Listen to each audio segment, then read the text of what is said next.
Students, इस video में हम मोस्ट इंपॉर्टेंट थ्योरम करने जा रहे हैं जो कि कम से कम भी 3-4 बार एग्जाम्स में पूछी गई है JNU के। तो ये थ्योरम इसीलिए भी इम्पॉर्टेंट है क्योंकि ये क्वेश्चंस में भी काम आएगी। तो बेसिकली हम पहले वेक्टर स्पेस को किसी W को सब स्पेस प्रूव करने के लिए 10 प्रॉपर्टी सेटिस्फाई करते थे, जो कि उसकी ट्रेडिशनल डेफिनेशन है ही कि ये जो डेफिनेशन है बिल्कुल पुरानी वाली, वो तो बोलती है 10 प्रॉपर्टी सेटिस्फाई करो। लेकिन उसके बाद हमने एक पिछली थ्योरम की जिसमें सिर्फ 2 प्रॉपर्टीज सेटिस्फाई करना सीखा कि अगर W इज़ ए सब स्पेस देन वो सिर्फ 2 प्रॉपर्टीज ही सेटिस्फाई करे तो काफ़ी है, वो सब स्पेस बन जाएगा, जो थी x minus y belongs to W और alpha x belongs to W वाली प्रॉपर्टी, है ना। इस वीडियो में हम बोलेंगे कि 2 नहीं, सिर्फ एक ही प्रॉपर्टी काफ़ी है, alpha x plus beta y belongs to W। ये सिर्फ एक ही प्रॉपर्टी काफ़ी है W को सब स्पेस बनाने के लिए।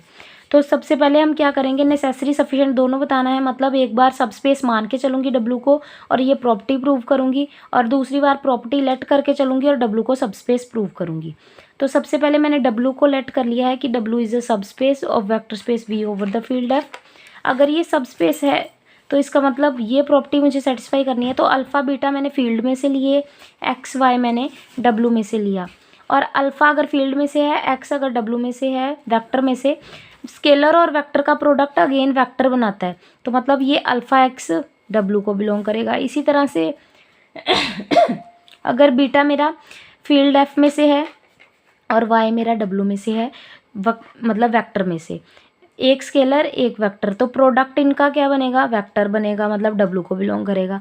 अब 2 एलिमेंट वेक्टर के, वेक्टर W इज़ अ सब स्पेस, तो सब स्पेस की प्रॉपर्टी क्या बोलती है कि 2 की addition also belongs to W।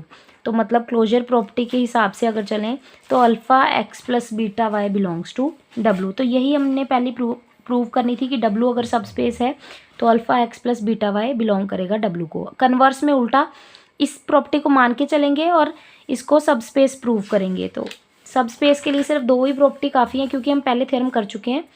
तो बिल्कुल जो हमने लेट किया है, जो हमें गिवन है सफिशिएंट कंडीशन के लिए, ये चीज़ हमने लेट करनी है और प्रूव सब स्पेस करना है। सब स्पेस कब होगा, अगर x minus y belongs to W होगा और alpha x belongs to W होगा, ये 2 प्रॉपर्टीज़। तो इसमें ऐसा क्या पुट करूं कि ये x माइनस वाई बन जाए।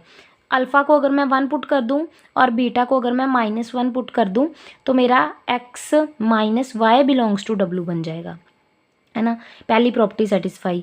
दूसरी property alpha x belongs to W, alpha x plus beta y जो कि गिवन है, इसमें ऐसा मैं क्या पुट करूं कि ये अल्फ़ा एक्स बन जाए, बीटा वाई गायब हो जाए। तो बीटा को मैं 0 पुट कर दूंगी, ठीक है।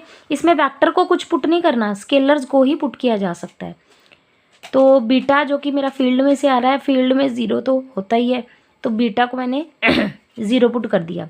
तो बीटा को 0 पुट कर दिया तो alpha x belongs to W। तो मतलब पहले मैंने एक प्रॉपर्टी से 2 प्रॉपर्टीज़ बनाई और पिछले वाले पार्ट में मैंने इन वेक्टर सब स्पेस की प्रॉपर्टीज़ का यूज़ करके एक प्रॉपर्टी बनाई। तो मोस्ट इंपॉर्टेंट थ्योरम थी ये।